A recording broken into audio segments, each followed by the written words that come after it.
تخيل تبقى منبوذ وكله شايفك ضعيف وبيتريق عليك، وفي يوم وليلة كل ده يتغير. قوة ملهاش حدود، محدش قادر يقف قدامك، بتنتقم من كل اللي أذوك، وحرفيا بقيت شيطان. كل المتسابقين على أتم الاستعداد، وفي لحظة الانطلاق ظهرت القدرات المرعبة، والكل بيحاول لآخر نفس إنه يوصل لخط النهاية. روح تنافسية عالية ومهارات ملهاش حدود، ما تقولش واخدين منشطات. وفي الثواني الأخيرة أكيرا قرر إنه يحسم السباق واستولى على المركز الأخير، واحتفل بالمركز المعتاد بتاعه بالعياط والدموع اللي ملهاش آخر كالعادة. أيوة كالعادة، لأنها مش أول مرة ولا حتى التانية، ولا كلمة العشرة دي قليلة عليها. ولو ما تعرفش أكيرا فتعال أعرفك عليه. أكيرا اتولد طفل بيدور على إيد العون في كل وقت وكل مكان، طفل وحيد وضعيف وملهوش حد ولا يعرف معنى كلمة الحب أساسا، طفل كل حاجة بيعبر عنها بالعياط وبشكل هستيري، وخلى الناس كلها تبعد عنه. قلبه ضعيف ورقيق، جسمه هزيل ومش قادر حتى يساعد نفسه. وبرغم كل ده واحد بس فضل جنبه وبيحاول يخليه أحسن وأقوى، ريو. وعم ريو ده بقى هو العكس تماما، وكأنهم وشين لعملة واحدة، قوي وجريء ومش بيفرق معاه حاجة وقلبه زي الحديد. هو مش بس وهو طفل، ريو كبر وقرر إنه يبدأ رحلة كفاح مفيش أجرأ منها، لأنه طلع لقى نفسه في عالم ملك للشياطين، عالم الضعيف فيه بيتاكل والقوي بس هو اللي مسموح له يعيش. أخبار كل دقيقة وكل ثانية عن حالات قتل واختفاء في ظروف غامضة وملهاش تفسير، قدرات غريبة بتظهر على الشباب وحتى الكبار، وكل ده ملهوش أي تفسير. وده خلاه يقرر إنه هيبقى القوي اللي هيقلب الموازين ويكافح الشياطين لحد آخر نفس. بس عشان يعمل كده كان الحل الوحيد قدامه إنه يعتمد على أكيرا، اللي كان في الوقت ده بيحاول يثبت لنفسه إنه مش ضعيف زي ما الناس فاكرة. وفي وقت ما كان واحدة من فريق الجري اللي هو فيه طالع عين أبوها من شوية عيال لبش وعمالين يرازوا فيها ومش سايبينها في حالها ولا مخلينها حتى تعرف تسيبهم وتمشي، قرر يعمل سبع البرومبا ويقول لهم اللي يفكر يقرب منها هزعل أمه عليه. فواحد منهم قال له وانت مال أمك يا كلب البحر، ولو متضايق من حاجة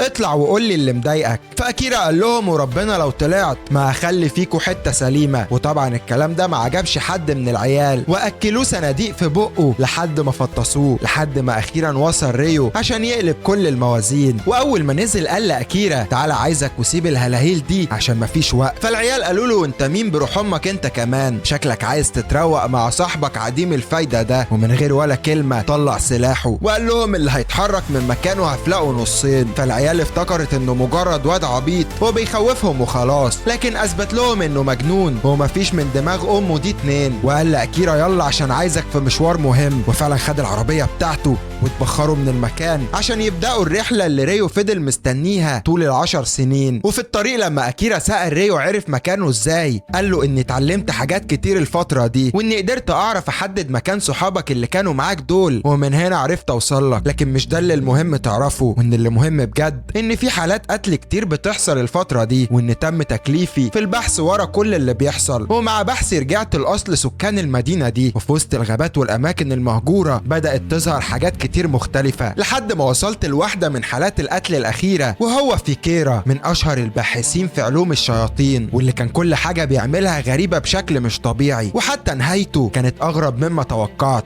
بدأ بشكل مش طبيعي يتحول لشيطان، ومش كده وبس، ده هو اللي قرر يخلص على نفسه بعد ما قال لي كل حاجة وصل ليها عشان أكمل مسيرته. وده لأنه اكتشف إن السكان الأصليين للمكان ده كانوا شياطين من زمن بعيد، وإنها مخلوقات شرسة وعديمة القلب ومفترسة بشكل مش طبيعي، لكن مع الوقت ما بقتش قادرة تعيش مستخبية، فوصلوا لطريقة معينة قدروا إنهم يعيشوا بيها جوه أجسام البشر. واللي فيكيرا حاول يثبته إن ممكن فعلا شيطان يعيش جوه جسم بشري ويحافظ على السمات البشرية في نفس الوقت، وإن لو إرادة الشخص أقوى من الشيطان هيكون متحكم فيه ومستفيد من قوته. وأكيد أنت لاحظت الفترة اللي فاتت دي انتشار العنف، وإن في رياضيين كتير بدأت تزيد قوتهم بشكل ملحوظ، والناس بقت بتتهمهم بتعاطي المنشطات. وفي النهاية لازم تكون عارف إن الشياطين بدأت تنتشر في كل مكان، وإن اللي مش هياخد احتياطاته الفترة دي هيكون فريسة سهلة ليهم. وأول ما وصلوا المكان كان مكان غريب ومهجور وفي وسط الممرات الصغيرة، ووصلوا فعلا لواحد من أكبر أسرار المدينة دي، الحفلة اللي العالم كله بيتكلم عنها ومحدش عارف يوصل لها، مخدرات أشكال وألوان وأنواع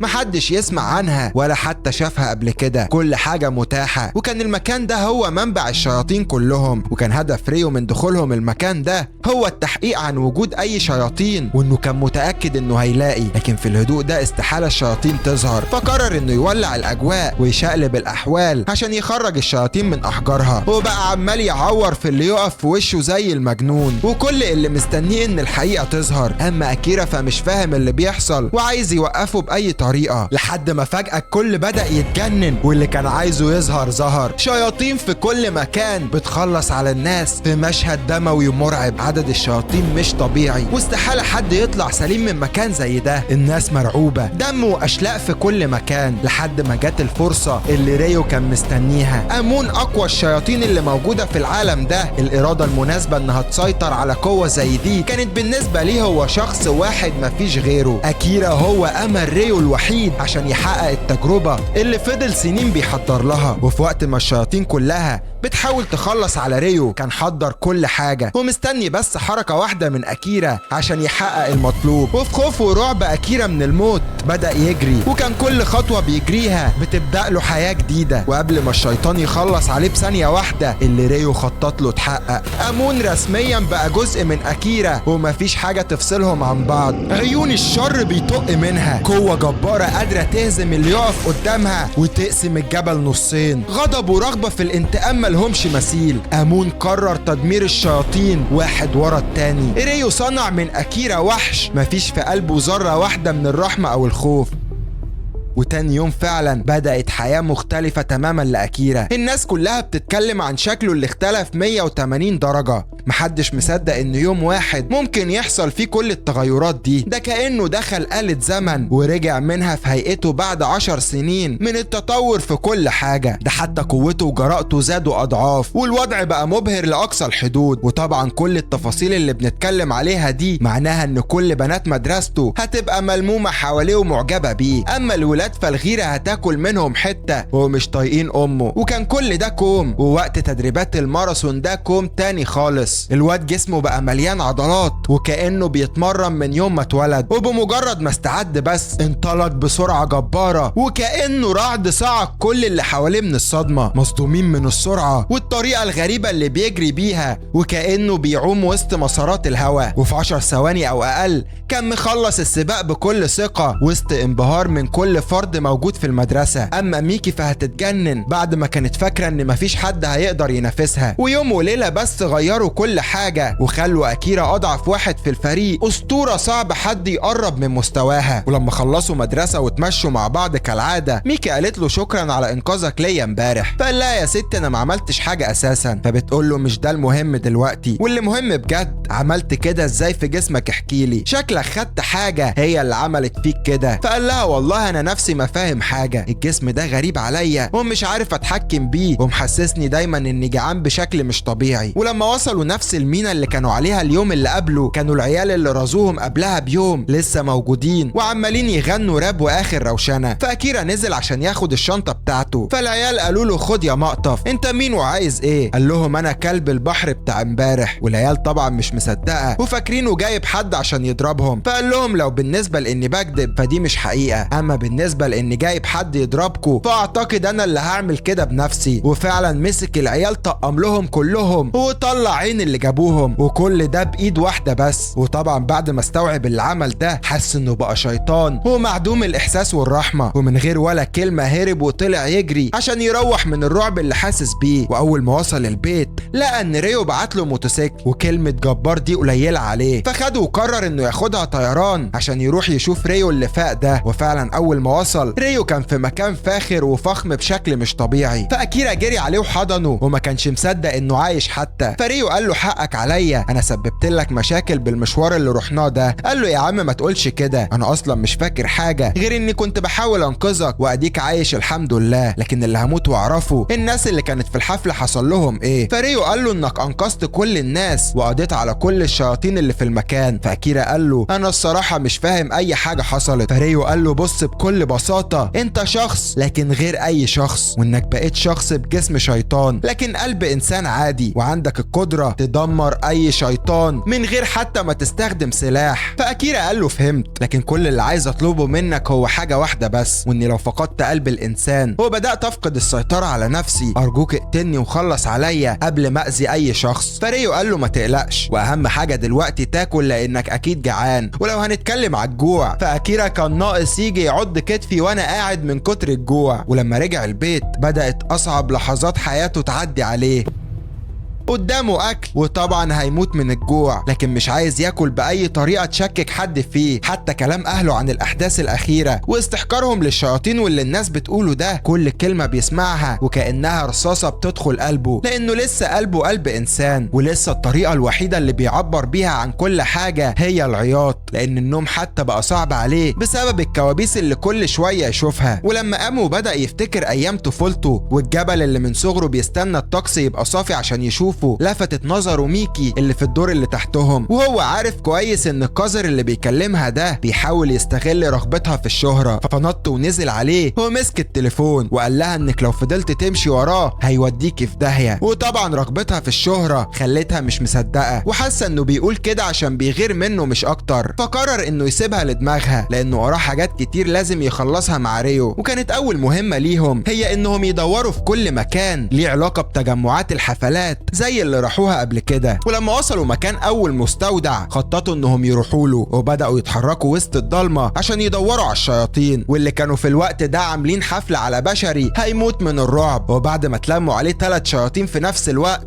ما تبقاش منه غير شوية عظم ودم. اما البشر التاني كان عمال يراقب ويصور اللي بيحصل، لكن حسوا بوجوده وبدأوا يتحركوا ناحيته. والحسن حظه ان اكيرا كان وصل، واول ما شافهم شاف في ايد واحد فيهم سماعات زي اللي كانت في ايد جارهم اللي اهله كانوا بيتكلموا عليه. فقال لهم انتوا اللي قتلتوا هوسن مش كده؟ فقالوا له انت شكلك واحد مننا بس للاسف جيت متاخر وما لحقتش الحفله من اولها. فقال لهم انتوا بتقارنوني بيكوا يا اقذر مخاليق الارض. وفجاه اتحول وقوته زادت اضعافه وغضبه اتملك منه وبقى عمال يخلص عليهم ويقطع اشلاءهم واحد ورا التاني. اما ريو فلاحظ ان في حد معاه كاميرا وكان بيصور اللي بيحصل، ولما حاول يمسكه ما قدرش يجري وراه وبقى عمال ينادي على اكيرا زي المجنون وقال له ان في حد شافك وصورك. اما الراجل ده فطلع صحفي وما صدق انه خد سبق صحفي زي ده ممكن يغير له حياته، لكن ما يعرفش ان لو حاجه زي دي انتشرت هتدمر حياه اكيرا كلها ومش هيعرف يعيش لو يوم واحد. وبقى ماشي فرحان بالفيديو اللي صوره وعمال يضحك وكانه لقى كنز بمعنى الكلمه. اما اكيرا فمرعوب وخايف الفيديو ده ينتشر، فريو فضل يطمن فيه وقال له اني همنع ده يحصل مهما كان الثمن او حتى مهما كانت الطريقه. وتاني يوم اكيرا بدا يحاول انه يعيش حياته، لكن قلقه بقى مخليه كل شويه يدور على اسمه وخايف يكون الفيديو انتشر على النت. حتى الناس في الشوارع كل ما يشوف حد يحاول انه يقرب منه عشان يشوف الناس عارفه شكله ولا لا. اما بقى الصحفي فعمال يحاول يقنع كل الصحف والمجلات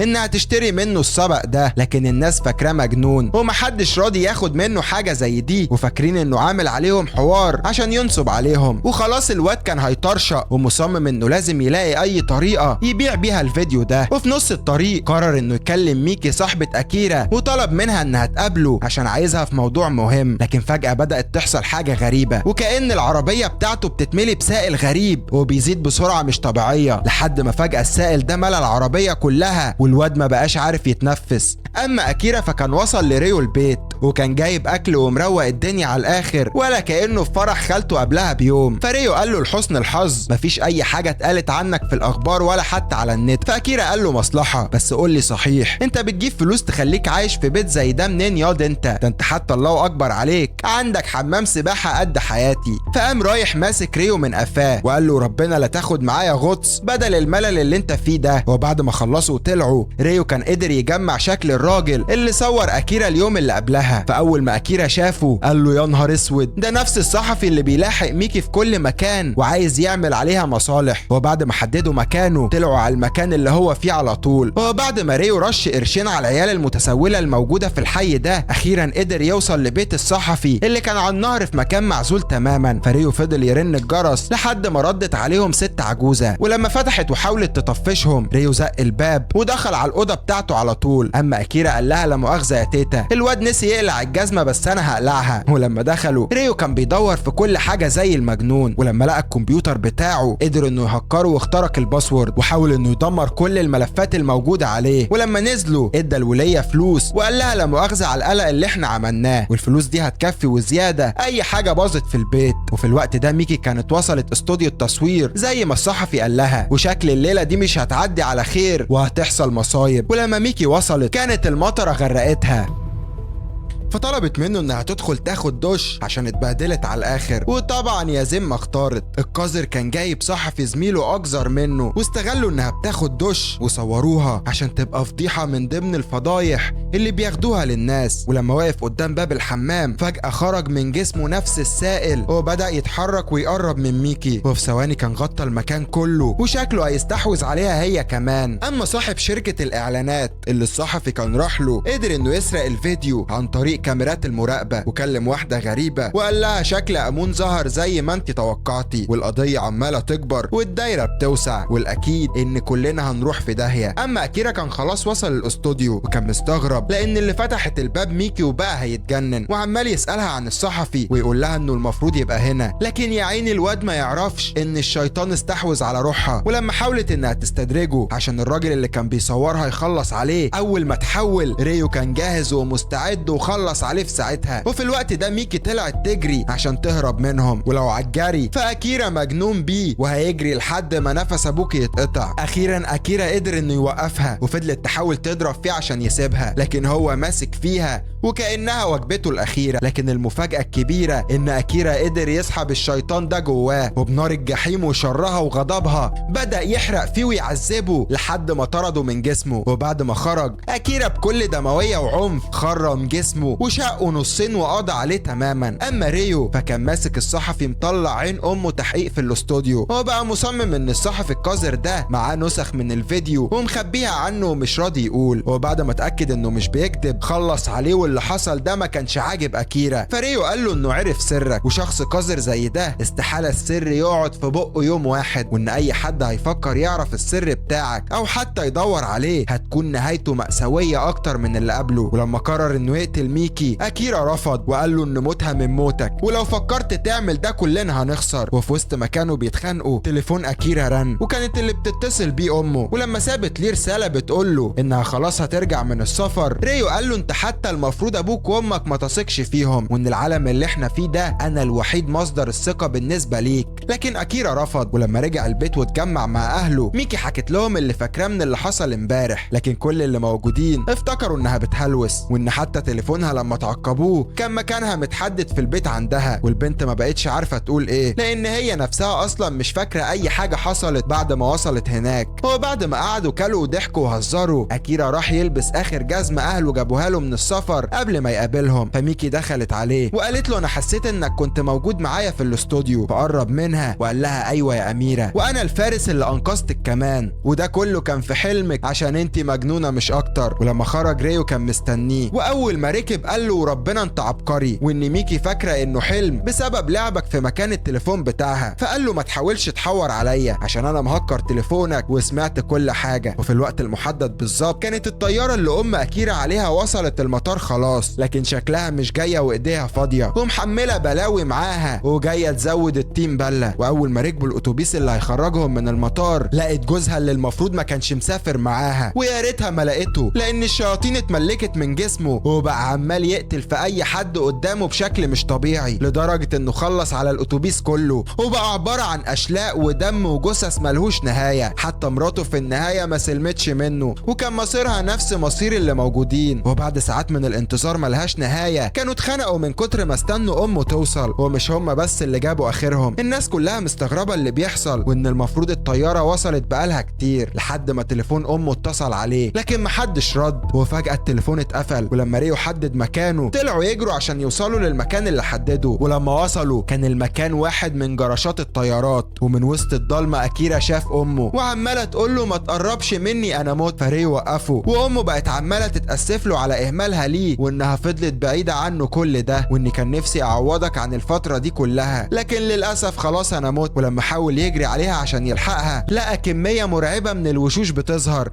وما بقاش مصدق اللي بيحصل ومش فاهم اي حاجة، لحد ما سمع صوت ابوه بيتكلم وبيقول له انا اسف لكن انا ما بقتش من البشر. واول ما اتحرك لقى ابوه بقى عبارة عن شيطان ضخم متكون من كل الجثث اللي خلص عليها. والواد يا عيني بقى مصدوم ونبضات قلبه عليت وكل حتة من قلبه اتشالت. وفي وسط زعله على امه وابوه غضبه والجزء الشرير اللي جواه بدأ يسيطر عليه، هو بقى عايز ينتقم من ابوه اللي خلص على امه. وفي ثواني بدأ يتحول وقوته انفجرت منه، وبقى عمال يقول له ان انا هخلص عليك واحرمك من كل حاجة زي ما حرمتني من امي.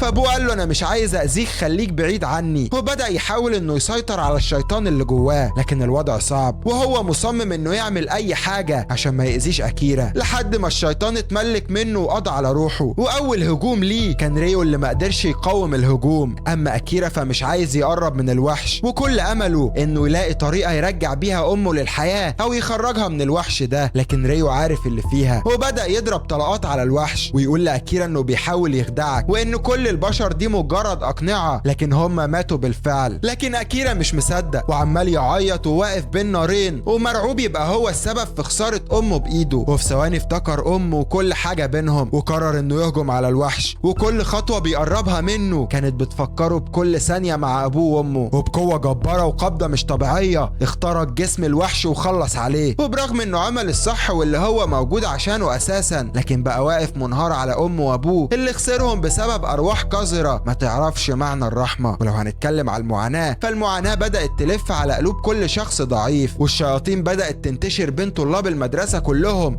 ومفيش حاجة قادرة توقفهم. وفي نص الليل ميكي حست بحاجة غريبة في البلكونة، ولما خرجت كان أكيرا اللي عامل زي القرد ده هو اللي بيرازيها، وبقى بيحاول انه يشوفها كل شوية لانه حس انها اتغيرت من ساعة اللي حصل في الاستوديو. اما هو فمحشور في الكوابيس اللي كل يوم يقوم منها مفزوع، وبدأ يحس ان كل حاجة غريبة، حتى اهله بقى بيتجمع معاهم اقل من الاول بكتير، وحس انه بقى غريب ومش هو اكيرا اللي يعرفوه. اما بقى لو هنتكلم عن تمرينات الماراثون فالحالات اللي شبه اكيرا بدأت تزيد ومحدش فاهم السبب ولا اللي بيحصل. اما ميكي فمش بتروح المدرسة من ساعة اللي حصل، ولما قررت تروح الاستوديو راحت ولقت المكان متشمع وانه ولع بالكامل واتصفى بمعنى الكلمة. اما عالم الشياطين فمقلوب على اكيرا حرفيا، والقائد بتاعهم قال لهم تشقوا الارض وتطلعوا لي بابن الكلب اللي بيعمل كده، واللي كان في الوقت ده وصل لريو البيت وهو مش قادر حتى يقف على رجله. ولما طلع له الاوضه اكيرا بقى عمال يتاسف ويقول له والله ما كان قصدي احط نفسي في ده كله، وبرغم رغبتي في ان انتقم منهم في نفس الوقت حس ان قلبي بيتقطع ومش مستحمل اي حاجه في الدنيا. فريو قال له ان عقول وقلوب البشر ضعيفه وان المسكن الوحيد ليهم هو الفلوس والمخدرات، ولو عايز فعلا تنتقم من الشياطين استعد لان المرحله الثانيه هتبدا مع الماراثون الجاي، واللي كانت ميكو استعدت ليه بعد ما بقت تحت استحواذ الشياطين، وكل هدفها في الدنيا دلوقتي انها تشوف ميكي خسرانه باي شكل. اما بقى شويه العيال المتسولين بتوع المدينه كانوا بيدوروا على صاحبهم اللي اكيد بقى تحت سيطره الشياطين زي ميكو، ولما لمحوه داخل محل هدوم جريوا وراه لكن ما قدروش يتعرفوا عليه بسبب شكله اللي اتغير. اما هو فقرر انه يرتاح منهم للابد، وبعلو صوته في المكان فضل يطلب النجده ويقول لهم ان العيال دي معاها سلاح وبتسرق المحل. وفي دقايق كانت الشرطه وصلت وحصرت العيال كلهم، وقبل ما يقبضوا عليهم ميكي قررت تتدخل وقالت للظباط انهم ما عملوش حاجه وحتى ما فيش حد فيهم معاه سلاح وانكم بتحكموا من المظهر بس. وفعلا قدرت انها تقنعهم والعيال طلعت من الموضوع زي الشعره من العجين، وكالعاده العيون كلها بقت على ميكي. اما ميكو فخلاص ما بقتش قادره تشوفها بتنجح او محبوبه، وكل هدفها في الدنيا هي تدمير كل حاجه حلوه في حياه ميكي. اما بقى اكيرا في وسط شوارع المدينه القذره، وواحده من حلفاء قائد الشياطين وشريكه الراجل اللي سرق الفيديوهات قدرت تستدرجه، واول ما قدرت انها تسيطر عليه اتحولت لشكلها الشيطاني وخدته وطارت بيه، وبقت عماله تقول له فوق يا امون انا سيلين. واخيرا بعد ما استنيتك كل ده وصلت عالم البشر، لكن هو رافض يسمع لها وقال لها انا اكيرا وهخلص على كل شيطان قذر شبهك. واول ما فلت من ايديها ونزل على الارض بدات الهجمات عليه من وسط الضلمه زي المطر، وكل ما يحاول يتصدى الهجمه يلاقي اللي بعدها في وشه لدرجة انها طيرت له دراعه من مكانه بسرعة مش طبيعية، وبقت عمالة تعور فيه وتقول له فوق يا امون، فوق وارجع لي وقرب مني وخلينا نعيش مع بعض سوا ونخلص على البشرية. واول ما عملت له الكمين كانت ناوية تخلص عليه بهجمة من ظهره، لكن كشف قذارتها واتفادى الهجوم وهي اللي اتصابت بيه، وده ما كفاهوش وبدأ يهجم عليها بهجمات ملهاش اول من اخر وهي بتحاول تفلت منه، لكن هو مصمم يخلص عليها. والواد شريكها اول ما شافها مش قادر عليه قرر انه يتحول وهجم عليهم هما الاتنين، هجمة جابتهم على الارض.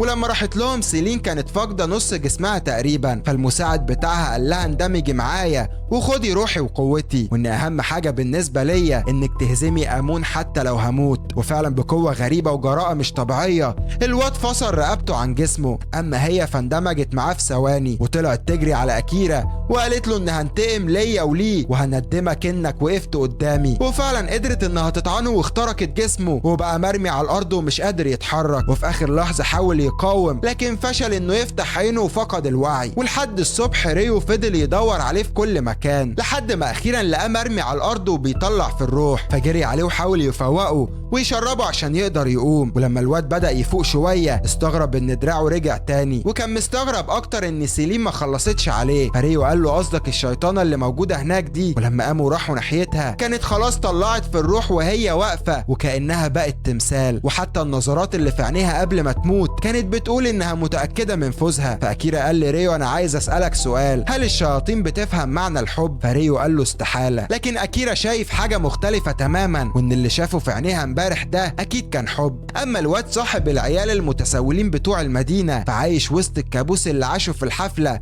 اللي راحها وتحول فيها، وبقى كل ما حد يقرب منه يفتكر ويفقد السيطرة على نفسه ويخلص عليه، وكل ما يفوق من الكابوس ده ما يبقاش قدامه غير السلسلة اللي بتفكره بكل حاجة حصلت. وخلينا بقى نروح لأكيرا اللي كان قاعد متابع البرنامج اللي ريو بيعمله، واللي كان ضيفه في الحلقة الجاية هو واحد من ابطال الرياضة في المدينة، وهو نفس الواد صاحب العيال اللي ريو بقى متأكد ان الشياطين سيطرت عليه، وعشان كده هدفه الوحيد انه يفضحه قدام العالم كله ويعرف العالم ان الشياطين موجودة بينهم فعلا. اما أكيرا فمش مهتم بكل اللي بيقوله ده، وكل اللي فارق معاه سؤال واحد، هل فعلا الشياطين ملهاش قلوب ولا ده مجرد تخمين؟ فريو قال له يا عم ليها قلوب لكن قلوبهم معدوم الضمير والتعاطف مع اي شخص، وده خلى أكيرا يتجنن وفجأة اتحول وبقى عمال يدغدغ في الحاجز اللي بينه وبين ريو، وشكل ريو كان متأكد ان ده هيحصل وعامل حسابه. ولما أكيرا رجع البيت لقى ميكي طالعه له على السطح وبتطلب منه انه يروح التمرين، فلما ساعدها تطلع قال لها انا تصرفاتي غريبة مش كده، قالت له فوق ما اي حد يتوقع. فلما قعدوا ميكي قالت له ان لو حصل حاجة ممكن تقول لي عادي ما تتكسفش، فابتسم كده وقال لها الصراحة هو فيه، لكن مش هينفع اقول لك اي حاجة دلوقتي، ويمكن في المستقبل يبقى في وقت مناسب احكي لك فيه. اما ميكو فبقت عمالة تجري في المدينة كلها ومستنية السباق بفارغ الصبر. وتاني يوم فعلا الاستاد بقى مليان ناس وكمية مهولة من الجماهير جاية تتفرج، ومع وصول ريو قابله الراجل اللي هيساعده في التصوير وقال له اهم حاجة يبقى كل تركيزنا على المتسابق كودا. اما أكيرا فكان مع فريقه في أوضة تغيير الملابس والعيون كلها محطوطة على كودا اللي الاخبار كلها ما وراهاش غيره والناس كلها مستنية السباق عشانه. ومع دخوله الأوضة أكيرا راح ليه بشكل غريب وقال له انا شفتك قبل كده، وبدأ يعيط بشكل غريب وكودا عمال يزعق فيه ويقول له انت مين يا ابن المجنونة انت، لكن أكيرا مصمم يفضل يتعامل معاه بنفس الطريقة لحد ما كودا اتجنن ومد ايده عليه بشكل وحشي مش طبيعي. ومع دخول ريو كودا حاول يهدي نفسه وكان المطلوب فعلا حصل، والازازة بتاعته اتبدلت بالازازة اللي فيها السائل اللي ريو صنعه. اما ميكو اول ما وصلت الأوضة فكانت عمالة ترازي في خلق الله كلهم لدرجة ان العيال بدأت تترعب منها، فميكي راحت لها وقالت لها ما كانش ليه لازمة اللي انت عملتيه ده. فميكو قالت لها يا ست الكل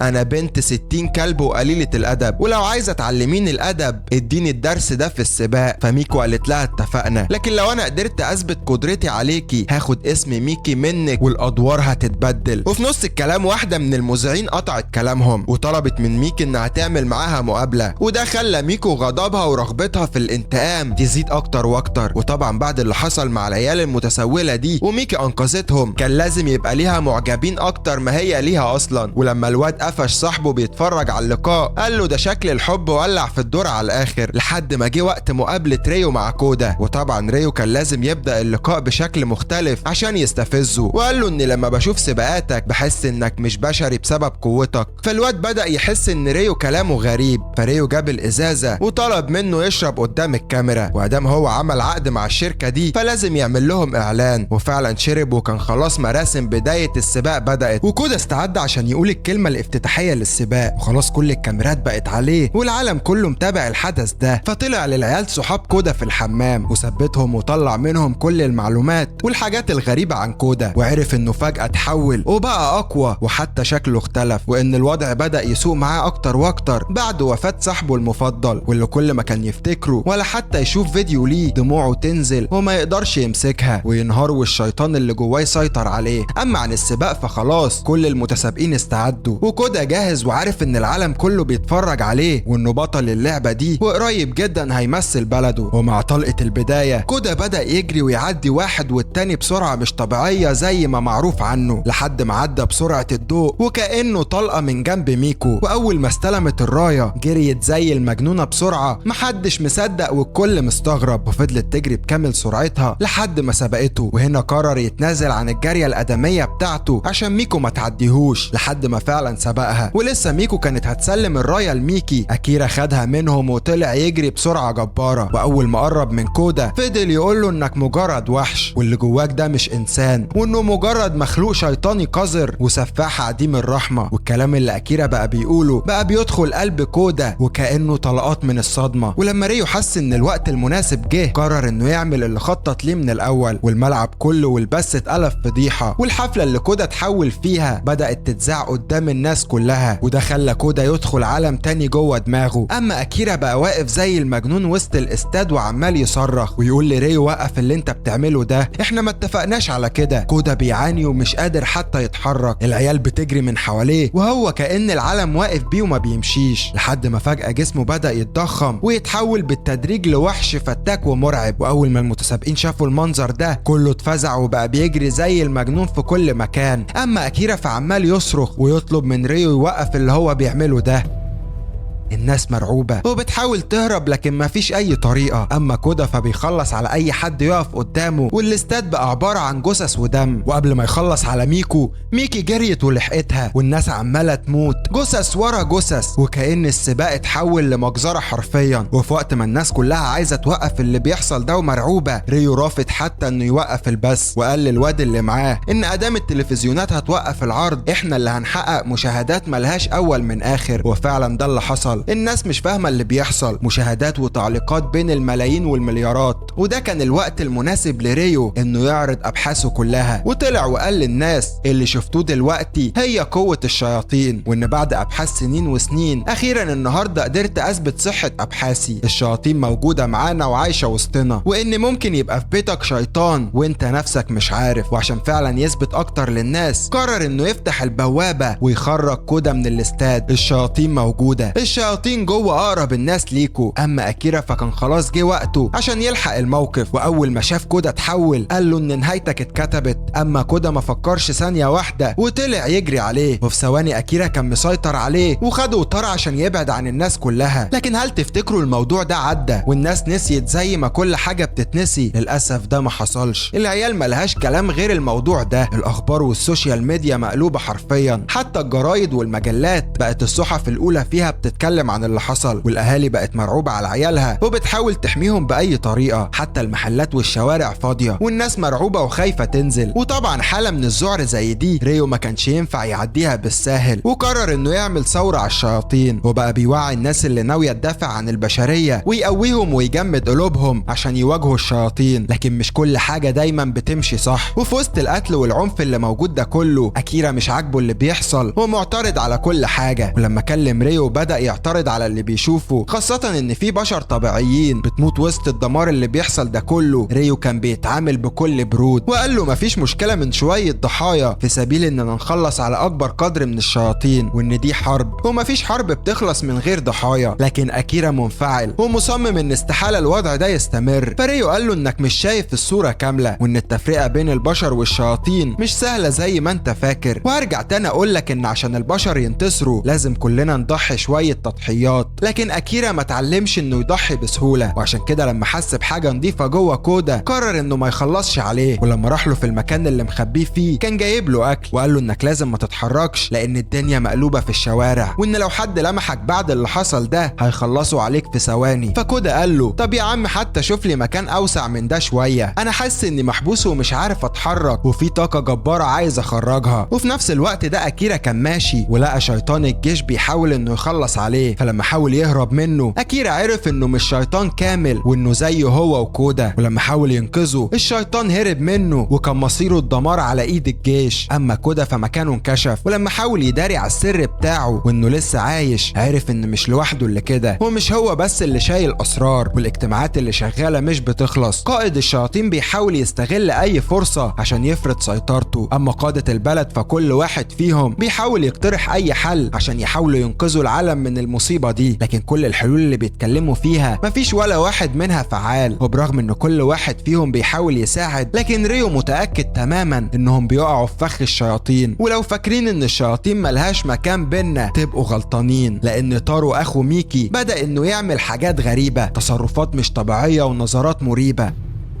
ولما امه غفلت عنه ثانيه اختفى وقلبت الدنيا عليه. ولما لقيته اخيرا كان خلص على الكلب وافترسه بكل وحشيه برغم ان قلبه قلب طفل. واللي حصل ده خلى اكيرا يروح لريو ويقول له احنا لازم نتكلم. فريو قال له انت مش قادر تفهم ان العالم بيتغير، وبرغم اننا كشفنا حقيقه وجود الشياطين كل حاجه حصلت بدات تفتح بيبان جحيم ملوش نهايه، وان البشر كلهم اضعف من بعض وجيوش الشياطين مستنيين اللحظه المناسبه بس، وفي اللحظه دي هيبيدوا البشر كلهم وينتصروا زي ما كانوا عايزين. فأكيرا قال له ان دي مش حقيقة، وان البشر في منهم عندهم إرادة وقوة وشجاعة فوق ما تتخيل. فريو قال له انت مصدق الهبل اللي انت بتقوله ده؟ الأسلحة اللي البشر صنعوها هي اللي بتخلص عليهم دلوقتي، وان ملايين من البشر بتموت مقابل ان اللي مات من الشياطين ما عداش المئات حتى، وان الحرب المرة دي مختلفة لان مصير البشر اتحدد على ايد الشياطين، والإبادة هي الحاجة الوحيدة اللي مستنياهم. لكن بوجودك دلوقتي قوة شيطان بقلب إنسان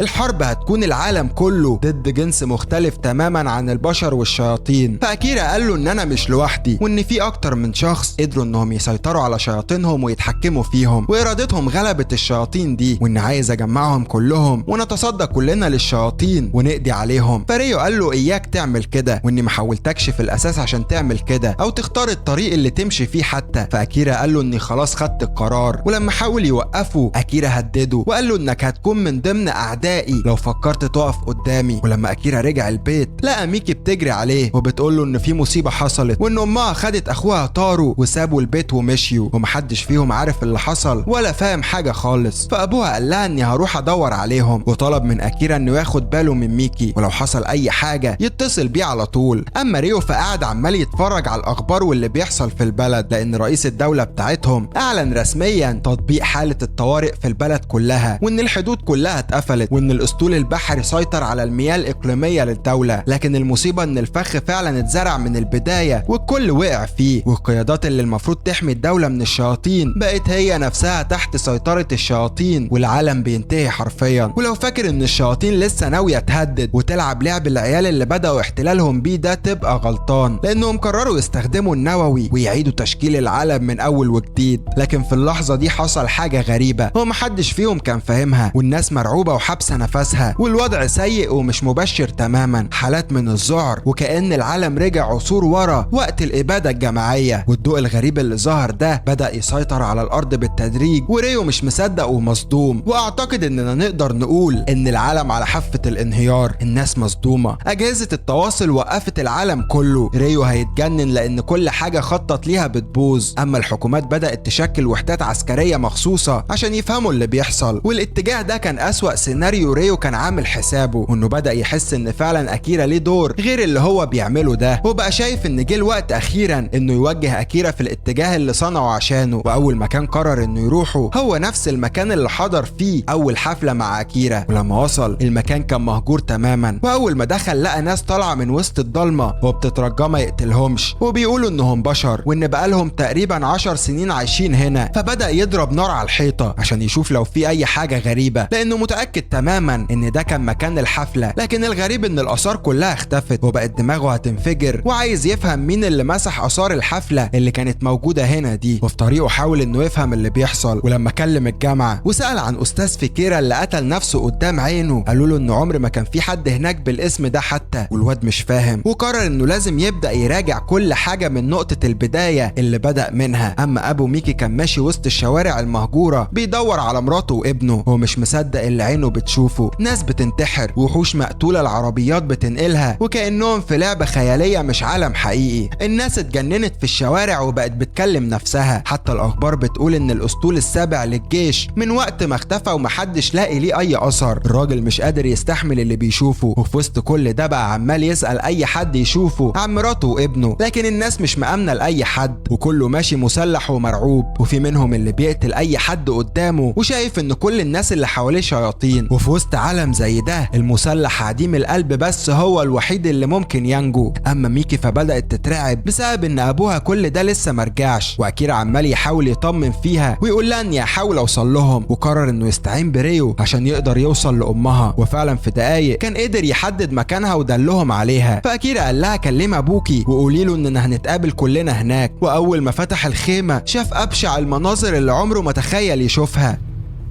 شيطان مفترس بيبلع مراته وبياكلها من غير اي رحمة. لكن اللي اصعب من ده كله ان اللي بياكل مراته قدام عينه مش مجرد شيطان وخلاص، ده ابنه اللي من لحمه ودمه. طارو ما قدرش يتحمل الجوع وافترس امه، والراجل بقى مطلع سلاحه ومش قادر ياخد القرار. مراته بتموت قدامه، وابنه بقى شيطان ومصيره الموت لا محالة. الراجل انهار وما بقاش قادر يمسك نفسه، ودموعه بتحكي كل وجع حسه جواه. لكن خلاص مفيش حلول. حاول يربط على قلبه وياخد القرار ويخلص عليه. قرار صعب، معاناة ملهاش نهاية. ولما قلبه خانه وقرر انه يستسلم للامر الواقع، الجيش هجم عليه. ولما حاول يقنعهم يسيبوا ابنه عايش ملحقش حتى يكمل الكلمة، لحد ما في ثواني اكيرا ظهر وخد طارو وامه اللي بياكل فيها دي وهرب من المكان في ثواني. لكن لحد ما هرب من المكان اللي كانوا فيه كانوا ماتوا وملحقش ينقذهم. وفجأة من غير مقدمات ظهر جيش من الشياطين قدامه، والقائد بتاعهم بقوة جبارة هجم عليه، واكيرا ما كانش قادر يقاومه. والوحش عمال يقول له انك لازم تفوق وترجع عن اللي انت فيه ده. وفضلوا يضربوا فيه كلهم لحد ما خلاص اكيرا ما بقاش قادر يستحمل. واول ما رجع للهيئة البشرية بتاعته كانوا ناويين يخلصوا عليه، لكن ظهر واحد من الشياطين وقال لهم اننا ما ينفعش نقتله. وفي لمح البصر ميكو كانت وصلت وخدت اكيرا وهربت بيه من المكان. اما كودا لما اكتشفوا انه موجود قال لهم استهدوا بالله انا زيكم، وان ليا قلب انسان لكن جسمي جسم شيطان عادي. وفي نفس الوقت ده ريو كان وصل المكان اللي دفن فيه فيكيرا، لكن الغريب انه ما لقاهوش في الحفرة اللي كان حاطه فيها، لحد ما فجأة بدأت تظهر ناس غريبة من وسط الغابة وخدوه معاهم. وهو بقى ماشي حتى مش عارف يفهم لغتهم، لحد ما وصلوا بيه للقرية اللي هم عايشين فيها. لقى ان في تمثال شكله بالظبط وهو طفل، وفي لمح البصر شريط حياته عدى من قدام عينه. ومع هجوم الجيش على القرية بالصواريخ بدأت المداهمات تحاوطهم من كل مكان. واول ما شافوا ريو ضربوا عليه نار، لكن حمى نفسه بحاجز غريب. مش بس كده، ده كمان عكس هجوم الطلقات وبقى بيخلص عليهم بطلقاتهم. وفي لمح البصر ظهرت مجموعة الشياطين اللي كانت بتحاول تخلص على اكيرا، وشكلهم ناويين يحتلوا العالم زي ما فكروا بجد. اما اكيرا لما فاق لقى في وشه ميكو وهي بتقول له قوم يا سيد المعلمين قوم. فقال لها كنت متوقع انك كمان بقيتي شيطانة لما شفتك في السباق. فقالت له المهم بس انت ناوي تعمل ايه دلوقتي؟ فقال لها اني لازم اروح لميكي حالا لان ابوها وصاني عليها وقال لي اني لازم اخد بالي منها. واول ما دخلوا ميكي كانت مفزوعة بسبب منظر اكيرا. ولما دخل البيت كانت العيال صحابها كلهم مستخبيين في البيت عندهم، فسألوه عن عيلتها وقرر انه ما يلفش ويدور، وقال لها الحقيقة في وشها وان عيلتك كلها ماتت وما تبقاش منهم اي حد. وهي اول ما سمعت الكلام ده من غير ولا كلمة طلعت اوضتها وما فكرتش تعبر عن احساسها حتى. واول ما اتقفل عليها بابها انهارت وما قدرتش تمسك نفسها. ولما كانوا قاعدين كلهم في البيت عندها فجأة وصلت ليهم نفس الرسالة على كل التليفونات، وان لازم كل الناس تنتبه لان هيكون في تقارير مهمة هتظهر خلال الوقت الجاي ده، وان خلال الفترة الجاية التقرير ده هيتعاد كل 24 ساعة. ومع العد التنازلي أكيرا اتصدم لما شاف ريو في التلفزيون، وان الخبر متعلق بالشياطين وطريقة ولادتها، وان الهدف من التقرير ده هو محاصرة الشياطين قبل ما تتولد عشان يقدروا يسيطروا عليهم. واول ما ريو بدأ يتكلم قال لهم ان الحقيقة دايما بيكون ليها الوجع الخاص بيها، وعشان نقدر نفوز على الشياطين لازم نفهم العدو بتاعنا الاول، وان خلال السنين اللي فاتت دي درست كتير عن الشياطين وكل حاجة حواليها، وان كل الحاجات دي كانت تكملة لدراسات دكتور عظيم اسمه فيكيرا، وانه بعد فترة من دراسته للشياطين بدأ يتغير وسلوكه بقى مش طبيعي، حتى شكله وقدراته اتغيرت بشكل واضح. وانا شخصيا اتعرضت للهجوم على ايده، وكل اللي عايز اوضحه من الكلام ده ان الشياطين في الاول والاخر هي بشر، وان عدم قبول ورفض الناس لدكتور فيكيرا كان هو سبب تحوله لشيطان، او بمعنى اصح انه كل شخص عنده مشاكل نفسية قوية 90% هيتحول لشيطان. وطبعا أكيرا مصدوم من كلامه وعلى اخره من كل كلمة، لكن مش دي الصدمة اللي بجد،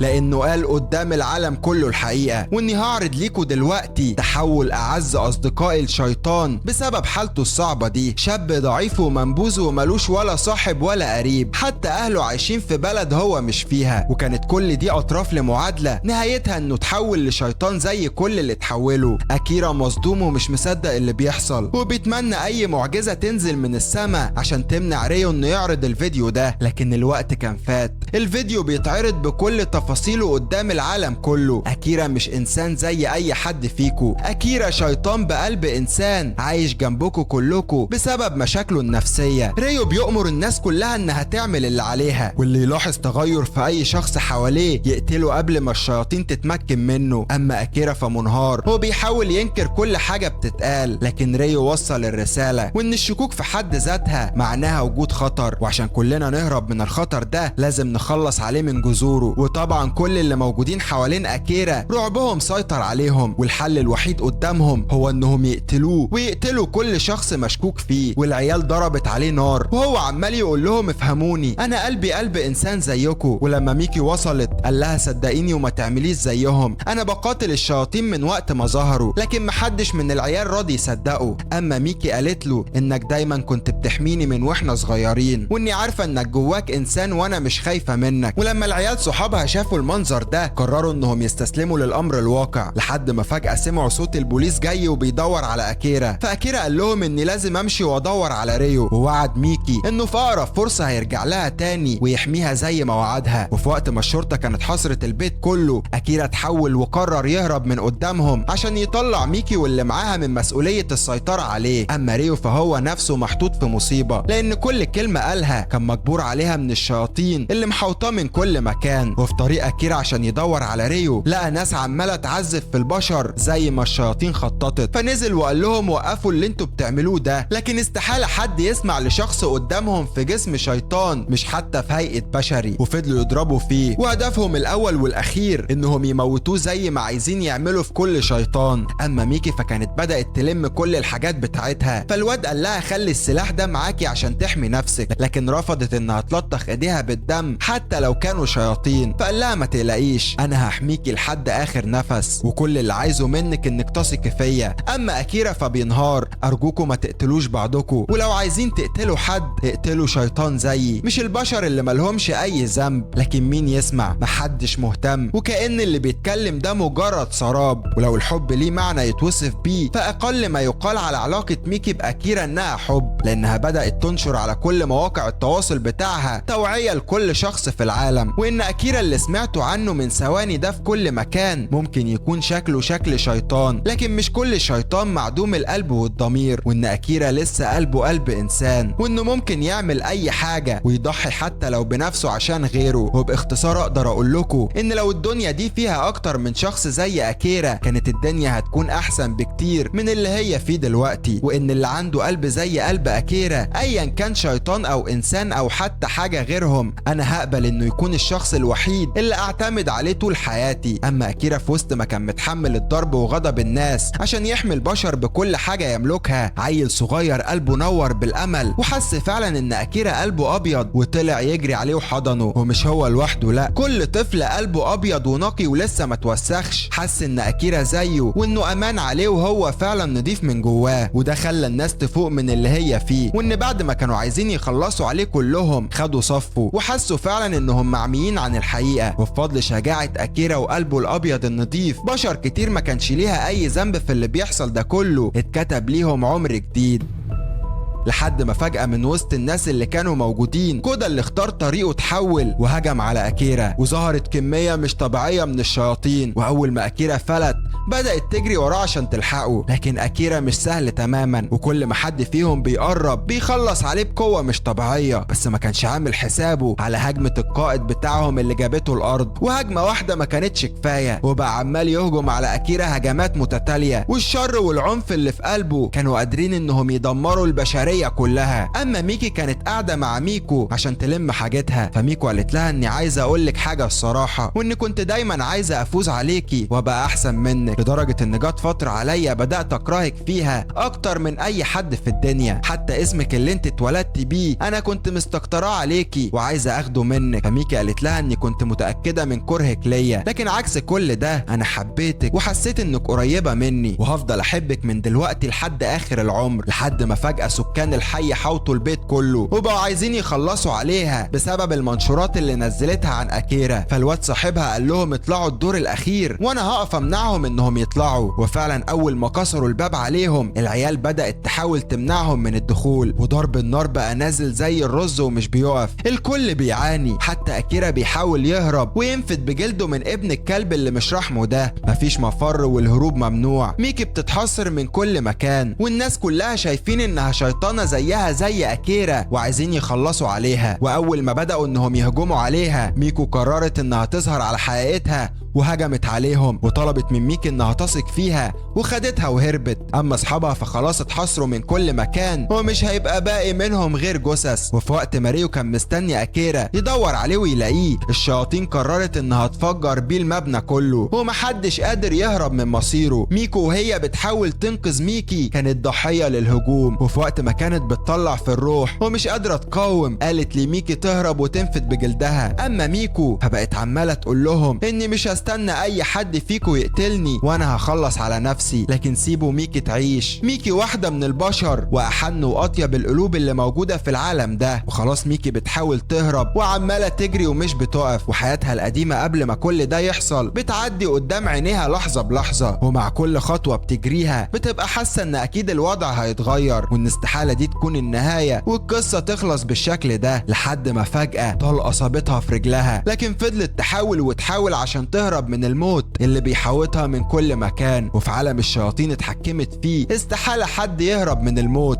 اما اكيرا اللي كان بيسابق الزمن عشان يلحق ميكي وصل، ويا ريته ما وصل. البيت كله اتصفى باللي فيه، واللي باقي مجرد اشلاء بشر مجانين وقلوبهم اسود من قلوب الشياطين، بيقتلوا ويحرقوا ويظلموا وكأن مفيش في الارض غيرهم، وهم اللي مسيطرين على كل حاجة وما يعرفوش انهم مجرد دباديب في ايدين الشياطين وبيتحكموا فيهم زي ما هم عايزين. اكيرا مصدوم ومنهار ومش مصدق اللي عينه بتشوفه. كل حاجة ضحى عشانها وحاول انه يحميها ضاعت منه وفشل انه يحقق وعده. صرخات الوجع بتقطع قلبه ومش قادر يتصرف ولا يرجع اللي راح. ولما غضبه سيطر عليه عرف ان الشياطين الحقيقية هي اللي واقفة قدامه، وقرر انه يدوقهم طعم النار اللي بتاكل في قلبه. ولما الدنيا ضاقت بيه قرر انه يرجع بالزمن سنين وسنين، وقت ما كانت كل حاجة سهلة وبخير، وقت ما كان في حياة والناس كلها بتعيش اليوم بيومه وعلى قدها. اكيرا راح المكان اللي عاش فيه مع ريو طفولة هما الاتنين فاكرين تفاصيلها وبس. وكان اول سؤال شاغل باله ليه ريو عمل كل ده؟ ليه دخل الرعب والخوف في قلوب الناس وخلاها تاكل في بعض؟ هل المبرر ان البشر ضعاف زي كل مرة اتكلموا فيها؟ طب ازاي وريو نفسه من البشر؟ ولا وارد يكون كل ده حلم وريو حتى مش من البشر وانه من نوع مختلف؟ هل دي الحقيقة؟ هل فعلا البداية كانت مختلفة عن البداية اللي كلنا شفناها؟ هل الارض دي فعلا كانت مقر للشياطين، مكان كل اللي فيه بيموت والبقاء للاقوى وبس؟ ولو حسيت ثانية واحدة انك ضعيف يتحكم عليك بشطب اسمك من الوجود تماما. قتل وقتل والرحمة ملهاش مكان في قلوب الضلمة ختمت عليها للأبد. شياطين موجودة من زمن بعيد، أساطير ظهرت، مصاصين دماء ووحوش وحاجات غيرها كتير، وكل دي كانت أشكال مختلفة. الشياطين خدت هيئتها عشان تتدارى وسط البشر، والحقيقة الكاملة ان ريو كان واحد من دول، أو هو منبع كل دول. ظهر وسط الغابات وناس ما يعرفهمش ولا يعرفوا عنه حاجة، وأبهرهم بمعجزات وقدرات مش طبيعية، لحد ما جه الوقت اللي حوطوا فيه الموت من كل اتجاه. وعشان كده قرر يهرب ويتدارى زي ما كل الشياطين زيه اتدارت وسط البشر، وفضل يلف ويلف لحد ما حس انه خلاص ما بقاش ليه مكان في الحياة. وايد العون اللي اتمدت له وقتها من اكتر شخص محتاج العون، اكيرا ظهر وضمه ليه وحسسه ان فعلا ممكن يبقى ليه مكان وسط البشر.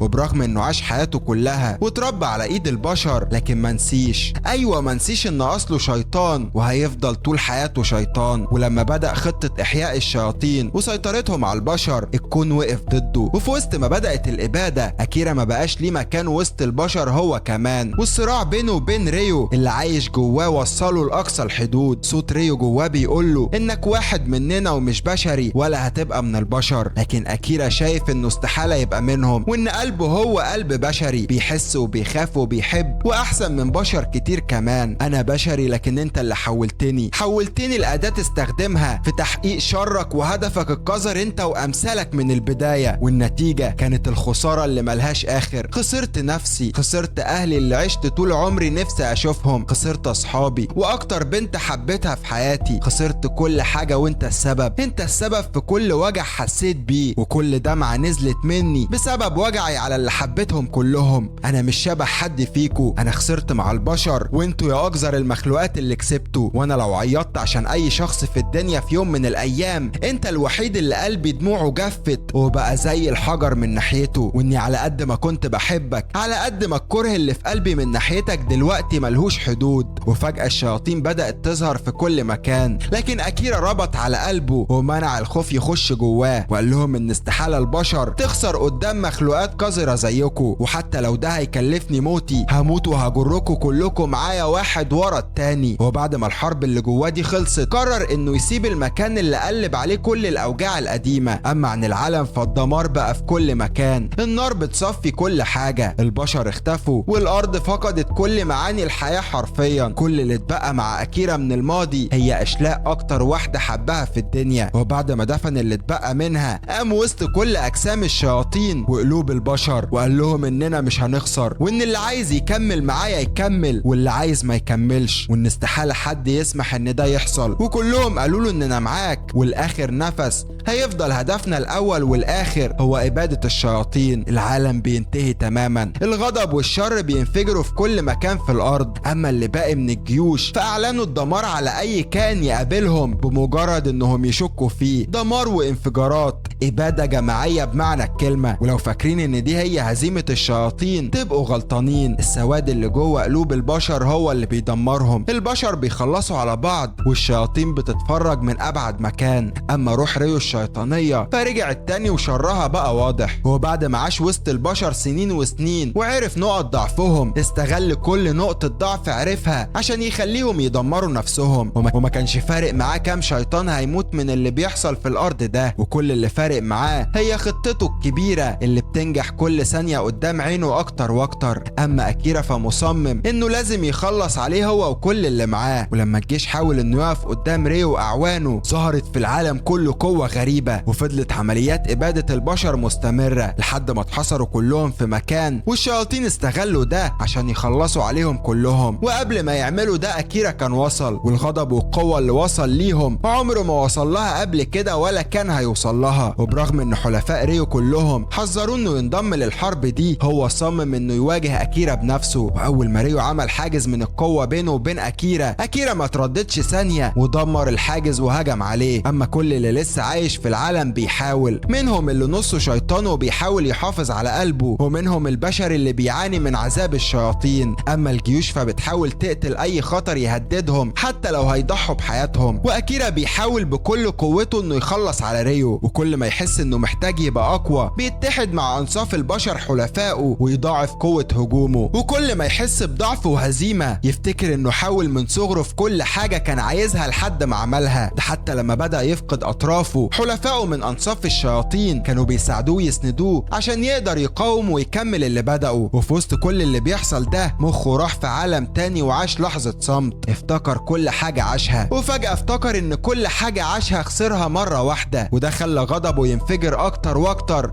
وكأنه بركان بيفور. وهجماته على ريو بقت جبارة واصعب بكتير مما اي حد يتوقع. اكيرا بيحارب اكتر شخص عاش معاه وكان قريب منه، الشخص الوحيد اللي كان بيحس معاه ان بينهم حاجة مشتركة. بيسهروا سوا ويتكلموا سوا ويتخيلوا ويلعبوا كل حاجة بيعملوها سوا. وزي ما قضوا مع بعض لحظات السعادة كلها، هما اللي ساعدوا بعض في كل لحظات الضعف والحزن والانكسار. وحبهم لبعض وصداقتهم كانت بتضلل على الضعيف فيهم وتمسح دموعه وتوقفوا اقوى من الاول. وزي ما بدأوا كل حاجة مع بعض وعينيهم للسما ومفيش غيرهم، الحكاية كلها خلصت وهم مع بعض وباصين للسما ومفيش غيرهم. مع السلامة يا أكيرا. ريو قرر انه يختمها زي ما حاول يفهمه طول حياته، وان الضعيف في العالم ده استحالة يكون ليه مكان. ويمكن طول السنين دي أكيرا معلمش ريو غير حاجة واحدة بس، وان فعلا في ناس في العالم ده تستاهل انه يعيط عشانهم او يزعل عليهم. وبرغم ان الحكاية خلصت، ريو ما كانش عايزها تخلص بالشكل ده. ريو اكتشف انه كان عايز أكيرا جنبه ويكمل معاه للنهاية، لكن للأسف يا ريو انت اكتشفت ده متأخر، وانت الوحيد اللي خسرت بعد كل ده. وبعد كل اللي حصل ده حاجات كتير قوي اتغيرت في عيني، حاجات ما كنتش عارف ان ليها معنى ولا قيمة، واكتشفت ان كنت في وهم كبير، وان في حاجات كتير اهم من اللي كلنا بنسعى ليه وبنجري وراه. روح بقلبك يا ابن عمي وانسى عقلك تماما. ولو عجبك الفيديو انزل كسر زرار اللايك وما تسيبش حتة سليمة في زرار الاشتراك عشان تبقى اول واحد بيتابع كل جديد وتبقى واحد من جيش دارك الكبير. وما تنساش تدوس طبعا على زرار الجرس عشان يوصل لك الجديد اول ما ينزل. اشوفكوا الانمي الجاي، سلام.